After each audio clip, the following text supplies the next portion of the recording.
process of buying or selling a property in Johannesburg. You've got your offer to purchase, the loan has been granted, and now the process of transfers begins. A simple wait for a couple of months, and welcome to your dream home, right? Not quite. Your registration or transfer might hit a snag at the Johannesburg Deeds Office. Since February, flooding, sewage leaks, broken lifts, unsafe conditions have slowed property registrations to a crawl. So thousands of sellers are now stuck waiting for their money. Estate agents, I think these days they're called property practitioners, are facing delayed commissions. And of course, new homeowners can't move in on time.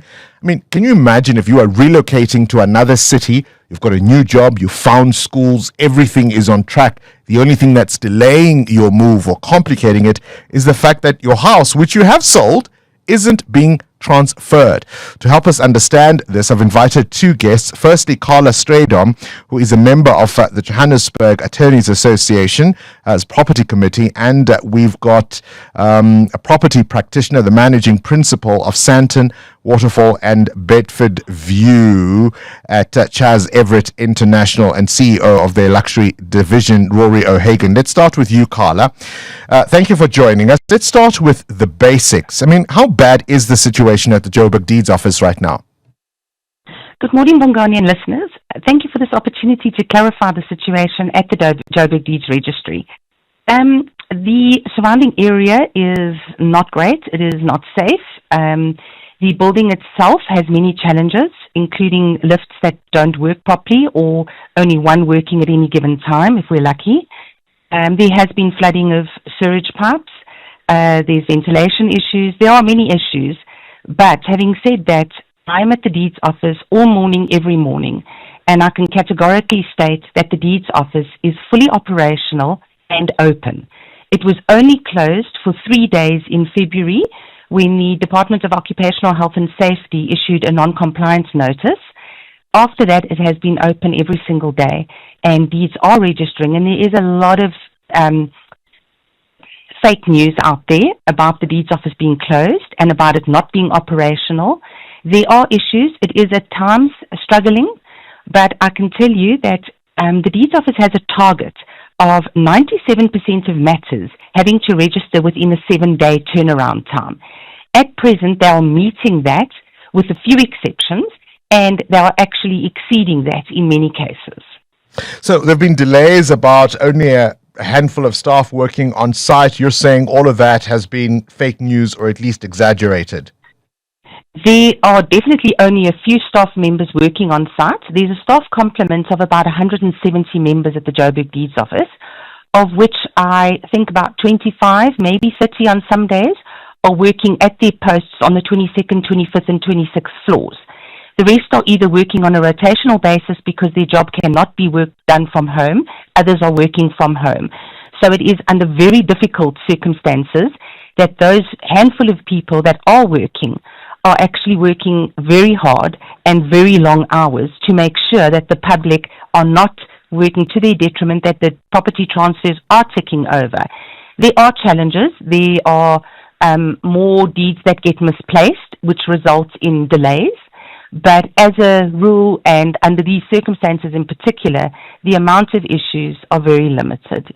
And I saw a report, was it on Carte Blanche, where files were lying about in a deeds office. Those that were in cabinet looked like they weren't ordered in any systematic way. That was not the Joburg Deeds Office, was it? I don't recall seeing that, but I can see there are issues because you must understand the people who are working downstairs, which is on the mezzanine level, that are not willing to come up to the higher floors. They have to get deeds taken down to them in effectively like a shopping trolley. So it goes down in the one functioning lift. It goes through a bunch of shop areas. There's a shopping center on the ground floor, and then it gets taken to the other people working on the mezzanine level. That is risky. It is not ideal by any stretch. Deeds do get misplaced in transit in the one office versus in the other office on the 25th floor maybe. But those are the exception, and it is it is progressing. Work is happening. It's not completely business as usual. There are certain departments where there are longer delays, but as far as registrations are concerned, that is on target. So essentially fewer workers working under very trying circumstances, but getting the job done, and it's a miracle that they do. Absolutely. It really is. And conveyancers having to spend longer hours at the deeds office, so it's less profitable for conveyancers to be there so that the work doesn't get done at their offices, because it takes longer to get everything done, but it is getting done every day. All right, Karla Strydom, appreciate your time. Member of the Johannesburg Attorneys Association's Property Committee.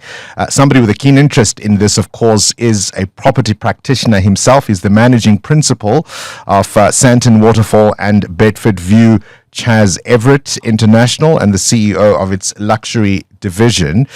Rory, you've heard Karla. She says, look, they are doing the best they can under very trying circumstances, but essentially the job is getting done. Is that your experience?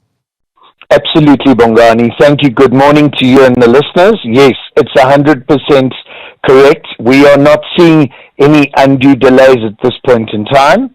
We have, however, in the past experienced significant delays, and, but at some point it does get resolved. So, at the moment, though, it is pretty much happening in terms of timing and getting the registrations done, but there are significant risks involved in delays. Bongani. What happens when a deal or a transaction is delayed? Well, that is the significant issue. So the rates clearances that can expire, and then you have to go back to council and get new rates clearances. The banks have given the proceeds in terms of a guarantee requirements on the offer to purchase. And then, of course, I think you mentioned it in opening the conversation that, people have made plans and offer to purchasers have specific occupation dates that can't be met. So there's a whole host of other issues that can arise. But the reality is it also is delaying getting money into the system. The longer it takes, there's an effective cost. I think Karla mentioned earlier that one of the costs is the conveyances, the time you have to spend in the deeds office. But in addition to that, we're seeing people are actually, if you're not getting your money through, you're not getting paid, people have other plans. There may be linked property transactions that aren't with that deeds office. So, for example, someone may have a property that they bought in the Sandton area that is going through the Pretoria deeds office, and if the Joburg deeds office is behind, or if something falls through, or we have to relodge, we have to resubmit for rates, and then relodge for the transfer to go through, obviously it is a whole host of issues that can arise. And of course, unhappy customers at times will, blame you as the agent, wouldn't they? Of course. I mean, the reality is, customers do understand the process, and we have to educate customers that it's actually, to a large extent, if the deeds office closes, it's totally out of our hands. I mean, we've had the Pretoria deeds office in the past closed because of issues with a generator, believe it or not. And then in those circumstances, we've had to manage the expectations of buyer and seller alike. And it is a significant challenge. It can become a massive challenge, not to speak of, we as the agents have overheads and expenses that we have to meet. And if we rely totally on a specific deeds office and it doesn't go through, well, you don't have the cash flow. So it can be challenging, absolutely. All right, we'll keep an eye on this. The managing principal and CEO of Chaz Everett International's luxury division. Current events, developing stories, tough questions, your voice making a difference. This is Breakfast with Bongani Bingwa.